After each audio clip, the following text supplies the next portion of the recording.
மனோஜ் பாரதிராஜா அவருடைய மரண செய்தி கேட்டு ரொம்ப சங்கடமாக இருக்குது. உண்மையாகவே அவர் நல்ல நண்பர் எங்களுக்கு. சொல்லப்போனால் நான் ஒரு படம் டைரக்ஷன் பண்ண படம் மார்கழி திங்கள் படம் வந்து கூட ஒர்க் பண்ணேன். பழகுறதுக்கும் சரி, டைரக்ஷனாகவும் நிறைய ஆசை இருந்தது. இவ்வளோ சீக்கிரம் ஒரு விஷயம் நடக்கணும்னு எதிர்பார்க்கவே இல்லை. கேட்கும்போதே நம்பவே முடியல என்னால். ரொம்ப மன வருத்தமாக இருக்குது.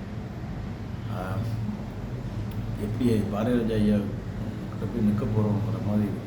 எப்படின்னா, ஒரு பெரிய சாதனையாகக்கூடிய ஒரு நண்பர் மனோஜ் பாரதிராஜா அவரோட மரண செய்தி ரொம்ப துக்கமாக இருக்குது. அவர் குடும்பத்துக்கு என்னுடைய ஆறுதலை தெரிவிச்சுக்கிறேன். என்ன பண்ண தெரியல. என்னென்னா, நான் அந்த படம் நடிக்கும்போது அவரோட பழகக்கூடிய எனக்கு வாய்ப்பு கிடைச்சிது. அந்த நாட்கள் ஒவ்வொரு நாளும் மறக்க முடியாத நாட்கள்.